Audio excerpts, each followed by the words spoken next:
nous, intellectuels, quand vous lisez l'histoire du Congo, c'est évident que l'apport ou l'image, la présence de l'Abako, la présence d'un Kasavubu, ça s'impose.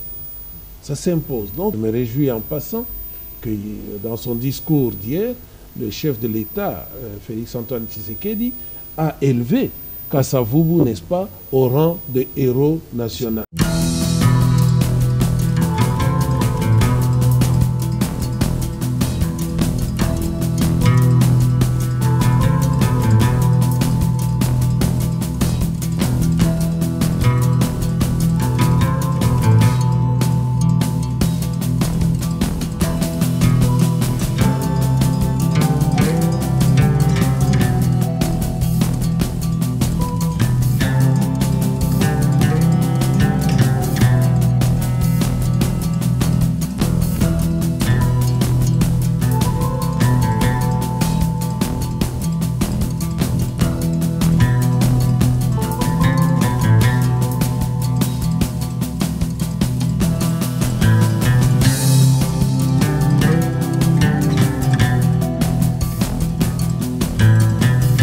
Mais nous avons, pour vous faciliter la tâche, nous avons choisi un acteur, de par son métier d'enseignant. Il s'appelle professeur Célestin Kabouya Lumuna Sando.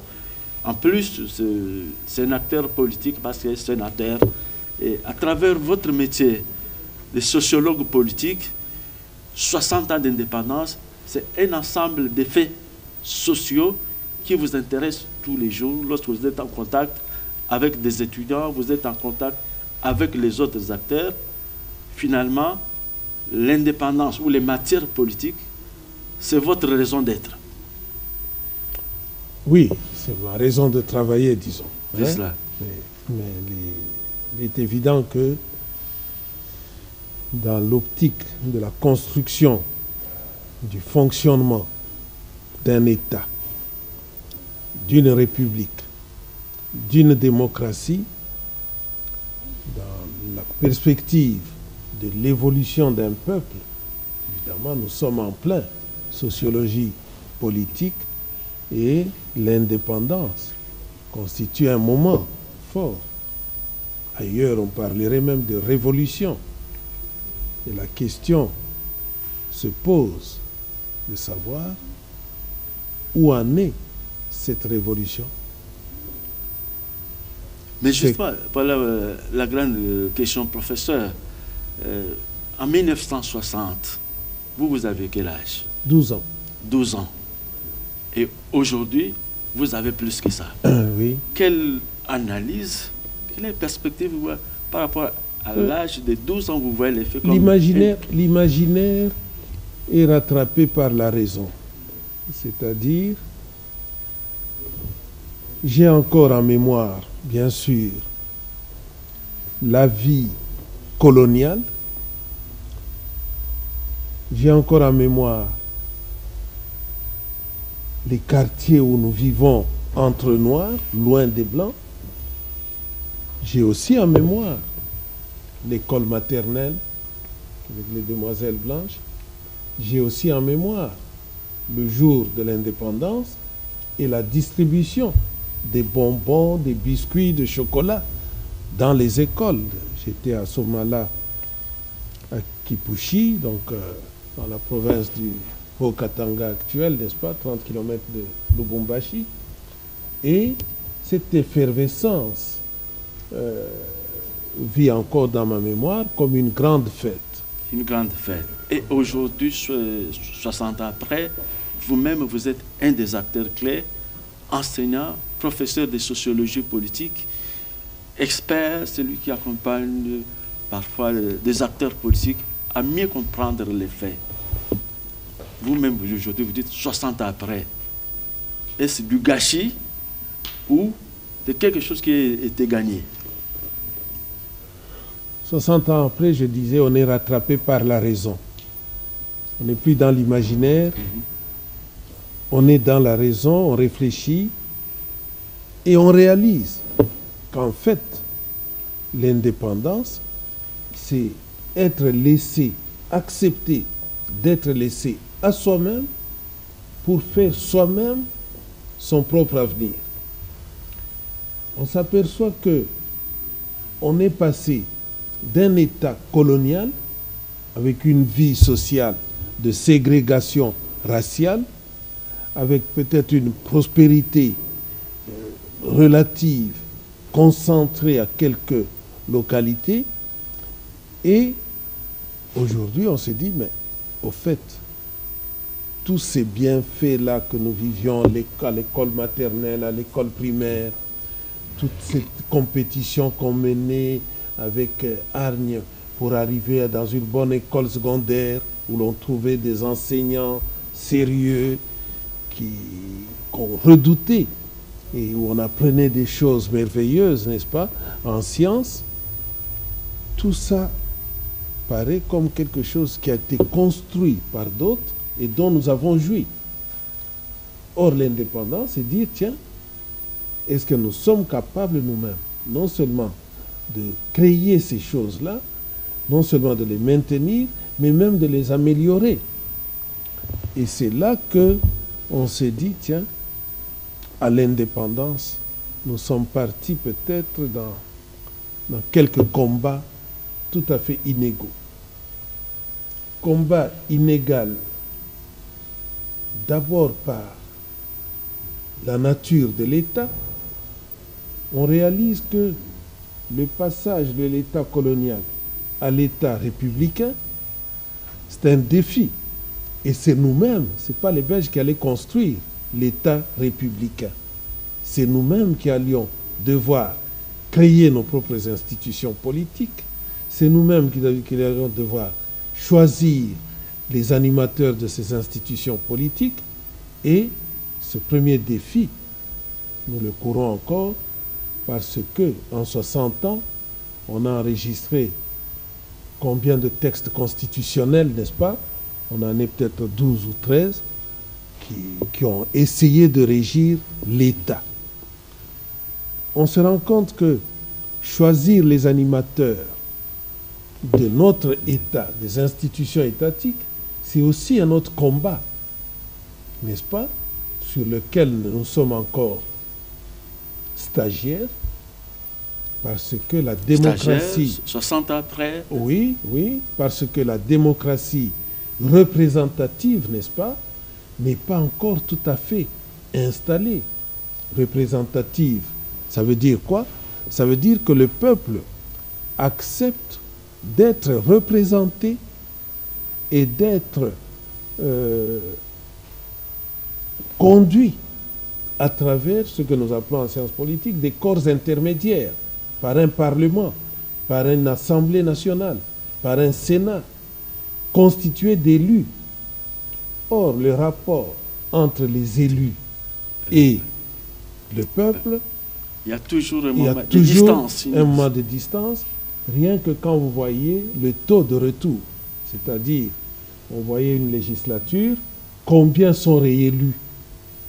Souvent, c'est à peine un tiers qui reviennent. Et à peine ceux qui sont élus, est-ce qu'ils représentent véritablement les intérêts de ceux qui les ont mandatés? Non, les intérêts, c'est parler fort. Parce que vous savez, nous avons les intérêts nationaux, n'est-ce pas? Depuis 1956, quand je relis les discours, les revendications de nos aînés, n'est-ce pas, des pères de l'indépendance, Kasavubu, Lumumba et d'autres, n'est-ce pas, tous ont l'air de dire, oui, il y a maintenant un patrimoine commun, il y a un intérêt national. Rares sont ceux qui se sont rangés dans un discours, dans une pratique de déni de cet intérêt. Mais il y a les intérêts sociaux. Professeur, je vous comprends. Mettons un peu de la pédagogie pour dire, lorsque nous sommes en 1960, justement, vous venez de parler de Lumumba, je vais vous poser la question. Pourquoi Lumumba, Kasavubu, Tshombe, des acteurs d'un certain niveau, continuent à dominer la mémoire collective jusqu'à 60 ans après? Ils continuent à vivre dans notre dans tous nos discours. Lumumba, Kasavubu, Tshombe, Kamitatu, ils sont restés présents. Qu'est-ce qu'ils ont fait pour que le Congo n'ait comme référence que eux? Votre question n'est pas si simple, parce que je ne l'approuve pas, le postulat. Bon, c'est-à-dire vous dans pouvez- l'imaginaire, Oui. dans l'imaginaire, effectivement, un Kasavubu, c'est le premier président, le premier chef de l'État. Bon, c'est même un des tout premiers intellectuels à dire l'heure est venue, nous pensons à la nationalité congolaise, nous pensons à la souveraineté nationale et nous pensons quand même que les Belges devraient rester des amis et pas des gens qui viennent nous dominer chez nous. Ok. Bien. Mais ça, quand Kasavubu pense comme ça, nous sommes en 1956, à travers le contre-manifeste de la BACO, En réaction au en réaction au Manifeste. manifeste de la conscience africaine, les deux textes répondant au fameux plan Van Bilsen qui préconisait l'indépendance du Congo dans 30 ans. en 30 ans, de façon progressive. Mais nous, intellectuels, quand vous lisez l'histoire du Congo, c'est évident que l'apport ou l'image, la présence de l'Abaco, la présence d'un Kasavubu, ça s'impose. Ça s'impose. Donc c'est par ces faits-là que le nom d'un Kasavubu devient incontournable. Et je me réjouis en passant que dans son discours d'hier, le chef de l'État, Félix-Antoine Tshisekedi, a élevé Kasavubu, n'est-ce pas, au rang de héros national. Très positif. Lumumba, n'en parlons pas. Lumumba est représentatif, emblématique d'une idée force, de cette idée de Congo uni, pays fort. C'était le slogan d'ailleurs en 1960 pendant sa campagne électorale. Congo uni, pays fort. Donc l'idée de l'unité des Congolais, l'idée de l'unité du pouvoir étatique, c'est-à-dire centralisation, aller à partir de Léopoldville, cette idée-là est fondatrice de la conscience nationale congolaise. Et paradoxalement, autant Kasavubu a été fort marqué par une conscience de nationalisme tribal Congo, autant Lumumba est porteur du germe de la conscience du nationalisme congolais unitaire. Non, évidemment, tout ça ne s'est pas fait sans heurts. Et on voit, pour certains Katangais, n'est-ce pas, l'image de Tshombe reste emblématique du fédéralisme, sinon du confédéralisme, et d'une idée qui a animé l'intelligentsia katangaise des années 50, puisque le Katanga est la province qui produit l'essentiel des ressources. l'essentiel, si pas la majorité, le plus grand nombre des richesses du Congo. C'est le Katanga qui rapporte ça. C'est normal que le Katanga domine ou un Katangais dirige le Congo. Et ce qu'on ne dit pas assez justement de Tshombe, c'est vrai, on l'a présenté comme le sécessionniste, mais il a été aussi un des bâtisseurs de l'unité nationale lorsqu'il va former plus tard le gouvernement d'union nationale qui va pratiquement le propulser. Non. Là, vous allez un peu trop vite. Hein? Oui. Parce que Tshombe, nous devons effectivement faire la distinction nette du Tshombe, président élu de la province du Katanga, mais qui le 11 juillet 1960, proclame l'indépendance, donc la sécession du Katanga. Ce qui, pour le Katanga, a été un déchirement, parce que tout le nord Katanga, avec la Balubakat par exemple, dans l'ensemble, s'est insurgé au nom du nationalisme congolais, s'est insurgé contre L'action de Tshombe. De ce fait-là, aller à Bukama, à Manono, ou à Kabongo, où il y a eu des guerres civiles entre Katangé du Sud et Katangé du Nord, n'est-ce pas? Aller parler de l'image de Tshombe, non, on vous dit, ici c'est Jason Sendwe, ce n'est pas Tshombe. Mais Tshombe va être, au-delà de ce chapitre malheureux, Tshombe, effectivement, revient ici comme Premier ministre en remplacement de Cyril Adoula. Et il revient comme Premier ministre à un moment où, au sein même des nationalistes, n'est-ce pas, après l'éviction et l'assassinat de Patrice Emery Lumumba, il y a des rébellions qui se sont soulevées, n'est-ce pas, et avec le CNL, Gaston Sumialo, Beignet, Christophe, avec Moulele dans le Kwilu, n'est-ce pas, jusque vers dans les villes Kivu, Gizenga s'étant proclamé président d'une république populaire du Congo.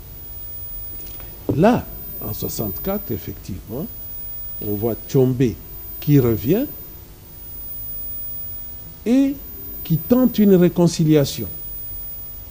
Il va s'incliner devant le monument de Lumumba, n'est-ce pas, dans les villes, et il va tenter de redevenir le héros, non pas katangé, mais le héros congolais, en créant d'ailleurs la Convention, n'est-ce pas, nationale du Congo, la CONACO. Ce qui lui a permis de réussir. Ce qui lui a permis de remporter haut la main avec 122 élus sur 167, n'est-ce pas, haut la main, les élections législatives organisées en 1965. Voilà pourquoi j'affirmais que Tshombe présente double image. Double image, c'est-à-dire emblématique d'un certain chauvinisme katangé et emblématique d'une certaine unité des Congolais, parce qu'il avait réussi dans la CONACO à réunir quand même près de 50, exactement 49 associations et partis politiques différents qui ont tous adhéré. Donc il a joué vraiment le rôle d'unificateur et de réconciliateur. Professeur, passons d'une étape, celle de l'arrivée de Mobutu au pouvoir. C'est vrai qu'en 40 minutes, ce n'est pas suffisant.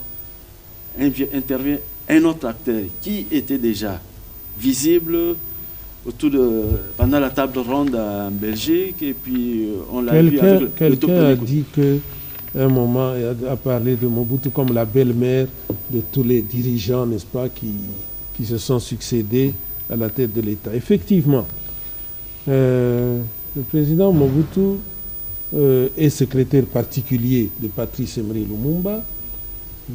Patrice Emery Lumumba va le nommer secrétaire d'État, n'est-ce pas, à la présidence dans le premier gouvernement de l'indépendance, n'est-ce pas, et lui-même, rentrant dans l'armée, il va être comme colonel, perpétrer le premier coup d'État en paralysant en septembre 1960. Et c'est lui qui, devant la crise qui a éclaté entre le chef de l'État Kasavubu et le premier ministre Patrice Emery Lumumba, quand les uns, à partir du 5 septembre 1960, ont commencé à se revoquer l'un l'autre, Mobutu, le colonel, va apparaître comme le pacificateur ou celui qui dit j'apaise arme à terre, tout en tirant profit de tout cela. Bien sûr, il tire profit, mais j'aime bien votre question parce que derrière tout ça, nous allons devoir nous demander qui tire profit. N'oublions pas, Lumumba échoue, mais qui tire profit de son éviction, de son assassinat, qui tire profit des drames qui viennent. Et c'est là que nous devons avoir le contexte plus général où nous pataugeons autour de nos institutions politiques et le contexte général extérieur de la guerre froide, n'est-ce pas, et le contexte intérieur d'une indépendance politique qui cherchait les repères d'une indépendance économique. Et là, tout se complexifie parce que, une fois de plus, on se rend compte que l'indépendance politique, ce n'était qu'une fiction, ce n'était qu'une apparence d'indépendance, puisque on ne contrôlait pas les rouages du tissu économique. Et cette erreur, cette omission dans la bataille de l'indépendance a fait que l'État ne s'est pas beaucoup soucié de créer les conditions pour que les Congolais créent des entreprises. L'État ne s'est pas beaucoup soucié pour que les sociétés d'État, les sociétés qu'on appelait longtemps parastatales, etc., qui relevaient de l'État, soient bien gérées, puissent prospérer. Comme l'État n'a pas veillé à un autre instrument de l'indépendance, c'est-à-dire l'accès et la maîtrise des technologies modernes. Professeur, le débat est si intéressant que nous devons sauter des étapes. Nous sommes en 2020. Comment bâtir justement la République pour des Congolais, l'État pour des Congolais dans lesquels pour des Congolais, oui. Dès le manifeste de la conscience africaine, le contre-manifeste de la BACO, tout le monde dit on doit travailler pour le peuple, tout pour le peuple. La démocratie, c'est avec le peuple, pour le peuple et par le peuple. Ok. Mais les instruments au-delà des slogans, c'est quoi? Je cite la technologie. Autrement dit, nous voulons être indépendants. Ça veut dire nous voulons mobiliser nos propres intelligences pour bâtir l'avenir. Quel est le niveau d'utilisation des intelligences congolaises? Zéro. Zéro. Ni dans la gestion de l'État. Sénat, Assemblée, administration publique, etc. On ne sent pas que l'intelligence est nécessaire pour faire marcher l'État. Ni dans le tissu économique. On ne sent pas le poids mis sur les recherches scientifiques pour maîtriser ou avoir accès, ne fût-ce que aux nouvelles technologies. Nous produisons du cobalt, tout le monde sait à quoi ça sert le cobalt, mais nous ne savons même pas encore nous-mêmes à quoi il peut servir.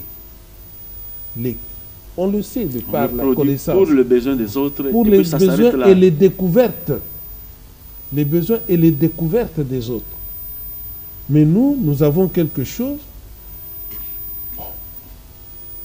On ne sait même pas ce qu'il y a dedans. On ne sait même pas. On le vend d'ailleurs en bloc. 3, je ne voudrais pas oublier cela, le travail du Congolais. J'ai parlé de l'intelligence. Mais les conditions du travail du Congolais, par rapport à ce que nous avons vu, nos papas dans les mines, sur les rails, ou même dans les industries agricoles, n'est-ce pas? Eh bien, on les voyait travailler et revenir, nous payer les études, et nous allions aux écoles secondaires. Aujourd'hui, je n'arrête pas de le dire, on est revenu au creuseur pour exploiter les ressources minières. On est revenu au creuseur, ce que l'Europe avait dans les charbonnages au XVIIe, XVIIIe siècle, n'est-ce pas? Mais professeur, je suis devant un acteur clé. Non seulement vous êtes enseignant, vous avez eu, vous aussi, le temps de vivre ces périodes. Et la nature a voulu, quand c'est ce 60e anniversaire, vous vous trouviez comme sénateur. À qui faut-il finalement poser toutes ces questions? Si vous parlez avec beaucoup d'inquiétude, vous qui êtes professeur d'université, vous qui êtes sénateur, vous ne nous rassurez pas. Mais à qui mais nous... comment je ne vous rassure pas? De par votre manière de rester... Non. Donc, bon, je retourne ma question. Continuez. Lorsqu'on sent le récit que vous êtes en train de faire, donc à aucun moment le Congolais ne peut croire en Congo. Parce que finalement, aucune institution ne semble rassurée. Il n'y a pas un lieu où l'on est en train de produire de l'intelligence nationale pour répondre à ces préoccupations. De l'intelligence nationale, on essaie de produire. Combien d'universités ça pullule? Mais c'est la qualité qui baisse. Combien de professeurs d'université on a? Mais où sont les centres de recherche?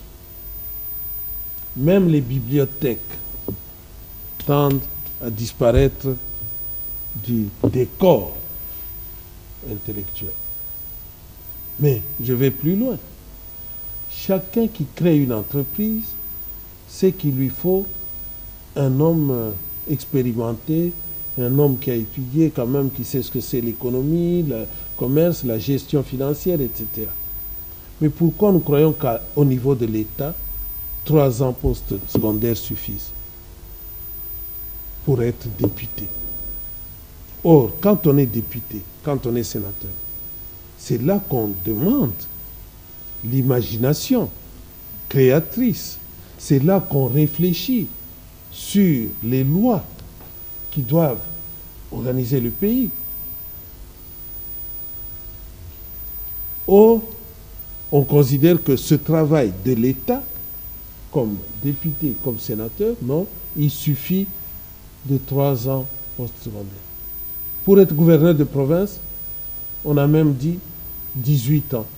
À 18 ans, oui, légalement, allez lire la loi électorale, à 18 ans, vous pouvez être gouverneur de province. Alors, d'un autre côté, nous sommes nombreux, et le président de la République actuelle en tête pour dire gratuité de l'enseignement et accent sur les budgets destinés à l'enseignement. Oui, nous allons étudier, nous allons pousser nos enfants, nos petits-enfants à étudier. Mais c'est pour faire quoi de leur intelligence? C'est pour faire quoi? Si l'intelligence organisée, l'intelligence fructifiée, l'intelligence prête à féconder est négligée. Ça, c'est un point. Il faut avoir le courage de poser la question. Nous sommes à un moment où le monde entier évolue avec des technologies nouvelles. Nous-mêmes, on a grandi avec des bandes dessinées. Hein? On s'émerveillait derrière Milou, Tintin au Congo, etc. La bande dessinée existe.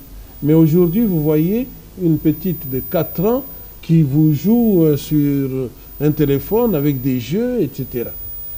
Mais la création, et c'est la Corée qui est parmi les champions pour créer tous ces jeux. Mais nous n'avons pas des équipements de base pour créer ça. Nous les avons. Mais personne ne pense à utiliser notre cobalt, notre cuivre, notre zinc, notre manganèse, notre coltan à produire ou à inventer des choses made in Congo. Aujourd'hui, je sais qu'on est en train de créer une agence pour promouvoir l'exportation. Mais qu'est-ce que le Congo exporte? Made in DRC. Oui, ce sont des questions. Et n'oubliez pas, ce n'est pas parce que je mets l'accent de diagnostic sur une maladie que je me dis, ah, je m'en fous. Non, c'est pour ça que je trouvais votre question pertinente, mais ce n'est pas une démission, ce n'est pas pour décourager. Il faut à un moment donné savoir dire, comme vous allez parfois en contrôle chez un médecin, et le médecin, son rôle, c'est de vous dire, attention, vous grossissez de trop, attention à tel régime, etc. Mais au 30 juin, 60 ans après, mettons-nous aussi comme si nous allions chez un médecin qui nous dit oui, tout est normal là-bas, hein, mais attention à vos yeux, risque de cataracte, et attention à votre ventre parce que vous risquez d'entraîner tels effets sur vos reins, tels effets sur ceci. C'est normal. Normal, professeur. Mais puisque vous avez relevé un certain nombre des incohérences qu'on a intégrées au niveau des institutions, vous vous dites à quel niveau il faut déclencher ces mêmes pour normaliser les choses.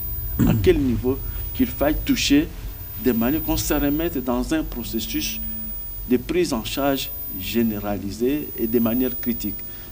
Il y a un axe. Il y a un axe. Pour tout pays qui veut se développer. Je crois qu'il y a un axe. Insistons, développons le système d'enseignement, le système de recherche scientifique. C'est un axe. Quand nous croirons dans l'intelligence active, dans la formation, c'est-à-dire la distribution de la connaissance et la création même de la connaissance, je crois que de là, ça va éclairer beaucoup de choses. Ça va permettre de voir dans l'agriculture comment rentabiliser au mieux, comment cultiver le mieux pour produire le plus. Ça va permettre dans les ressources minières de voir, tiens, au fait, à nous-mêmes, si même le monde extérieur n'existait pas, qu'est-ce que je ferais de ce caillou vert qu'on appelle malachite et qui contient du cuivre? Qu'est-ce que je ferais de ce coltan? Qu'on ouvre des laboratoires de recherche. Nous sommes en retard et le retard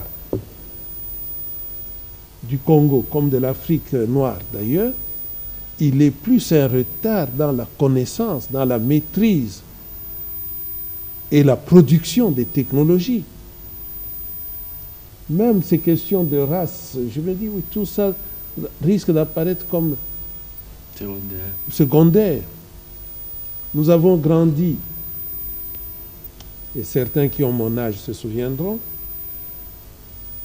avec une expression française où l'on disait « oh, c'est de la chinoiserie ». La chinoiserie, ça voulait dire des choses bizarres. Terre à terre. Qui oserait parler de chinoiserie aujourd'hui? Oui. Qui oserait parler de chinoiserie devant la puissance dont s'est dotée la Chine? Mais c'est les Chinois eux-mêmes. Les Japonais, idem. Donc, nous, on doit l'infériorité de l'homme noir, l'infériorité du Congolais, l'infériorité de l'Africain réside dans ses capacités de connaissance, d'invention. On ne sait rien inventer, mais nous profitons de tout. Professeur, il y a quand même des atouts, le nombre de professeurs qui sont assez... Qui sont en train de mourir. C'est ça que vous voulez dire? Combien sont morts dans les 3 derniers mois? Oui, oui. Mais au-delà vous vouliez parler d'autre chose? Non, non, au-delà de ceux qui sont morts, il y a quand même, sur le plan des individualités, des Congolais ont fait le preuve. On commence par où? Parce que le ministère de... Il n'y a eu qu'un Isaac Newton, n'est-ce pas? Il ne faut pas non plus se perdre dans la quantité. Okay. Il n'y a eu qu'un seul Albert Einstein. Donc ça veut dire quoi? Ça veut dire que Einstein était le seul? Non, ça veut dire que Einstein était dans un cadre où de débat, de réflexion avec les autres, de recherche en recherche, il est arrivé à sa formule. Ça veut dire que Pasteur, médecin, pour trouver ce qu'il a trouvé, n'est-ce pas, et sauver contre les maladies infectieuses, il a eu à travailler dans des contextes. On peut avoir 1000 universitaires, professeurs bien formés, bon, et n'avoir peut-être que tous les 10 ans, tous les 20 ans, un seul prix Nobel. Ce n'est pas ça. C'est-à-dire les conditions de travail au Congo, personne, ou on s'en préoccupe très peu. Tout le monde veut produire de l'intelligence, produire du maïs, produire du cuivre, produire dessus, oui, mais personne ne pense à la recherche sur le cuivre, les métaux, à la recherche sur le maïs et tout ce qu'on peut en faire, à la recherche sur l'État et comment évolue aujourd'hui ce que tout le monde appelle État de droit. Alors, et nous sommes en train de courir derrière des caractéristiques de l'État européen du 19e siècle ou du 20e siècle, alors que même en Europe aujourd'hui, l'État moderne est en train de parler de situations post-modernes. Vous voyez, nous sommes chaque fois en retard, même sur la conception et le fonctionnement de l'État républicain ou l'État moderne. Professeur, si je vous comprends, il faut changer, restructurer totalement ou inventer ce que l'on a toujours présenté comme le ministère de la Recherche scientifique dans son fonctionnement actuel. Pour moi, la clé du développement restera toujours le système d'enseignement et de recherche scientifique. Pour moi, l'axe du développement sera celui-là. C'est pas normal. Je parie. Nos papas avaient commencé dans les mines avec des foreuses qu'on appelait vulgairement Nyombolo. On les voyait des photos avec leurs gros biceps. C'est cela. Aujourd'hui, cette mécanique est déjà dépassée. Mais même quand c'est dépassé, j'aimerais bien savoir combien de types de foreuses sont fabriquées ici chez nous pour soustraire le cuivre, le zinc, le manganèse. Quelles sont les technologies made in Congo qui peuvent, devant une masse de terre, différencier, ça c'est du cuivre, ça c'est du cobalt, ça c'est ci, ça. Est-ce que nous avons ça? Non.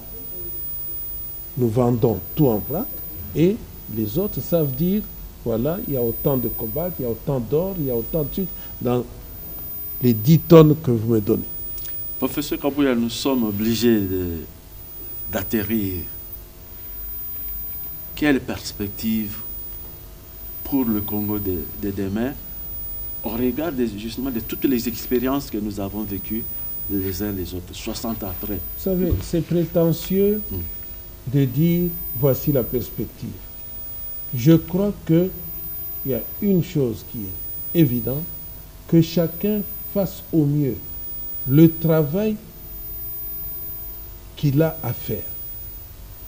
C'est d'abord seulement ça. C'est-à-dire quoi? Je suis enseignant, j'essaie de voir comment améliorer mon enseignement. Je suis ministre, je dois y aller en disant comment améliorer mon travail de ministre. Je suis agriculteur, que chacun d'abord intériorise ça. C'est un travail des hommes, ce n'est pas un travail seulement des machines. Et même les machines, il faut savoir agir sur les machines. Agir sur les machines.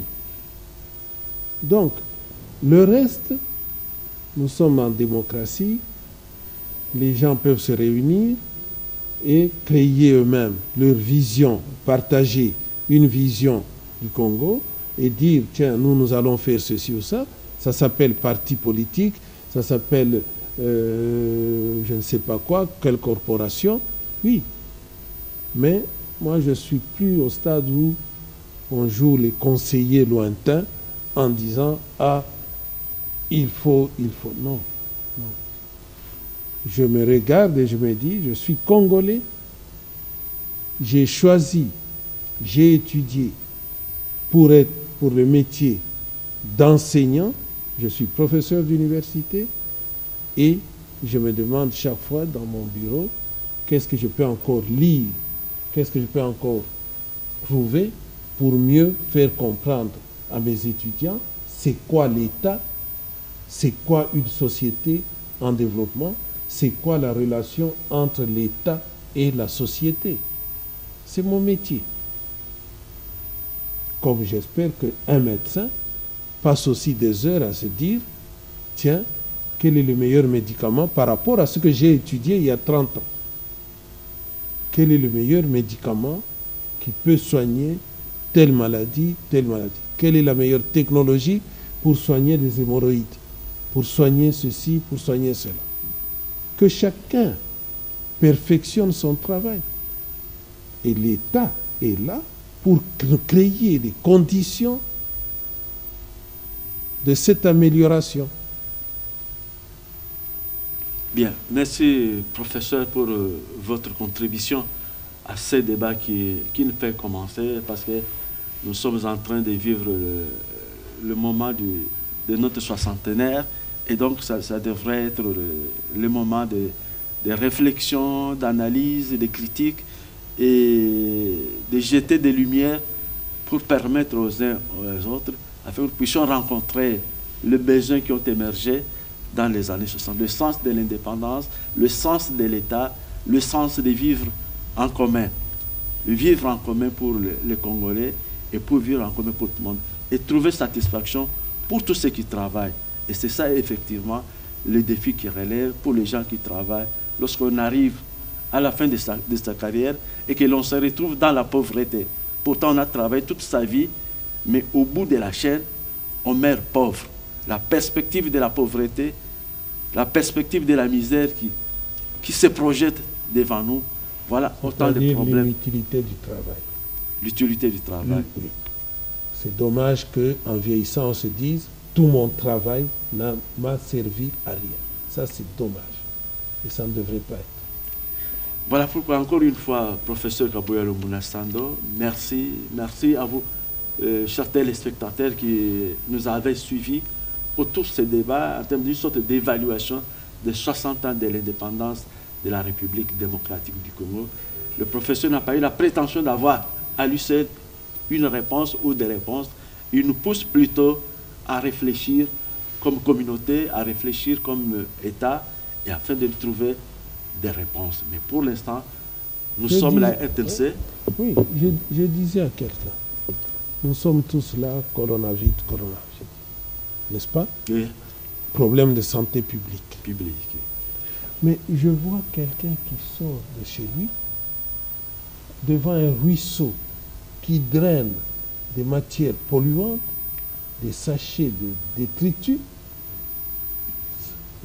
mais il viendra ici et devant tout le monde, non, il est allé pour parler du coronavirus.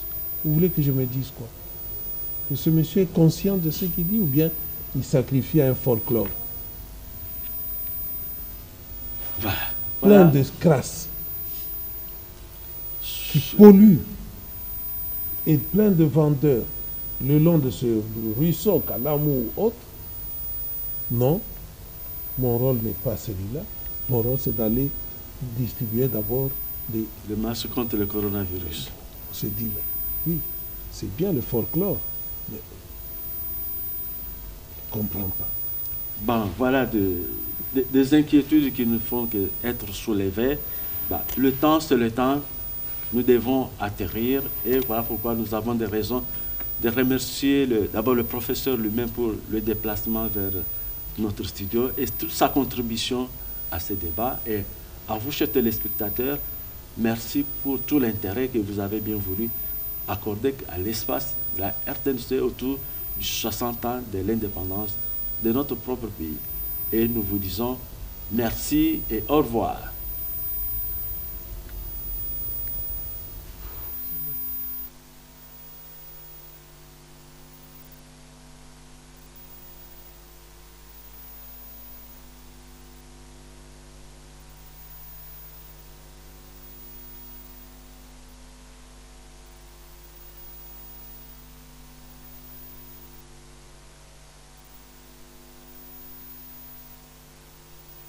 Thank you.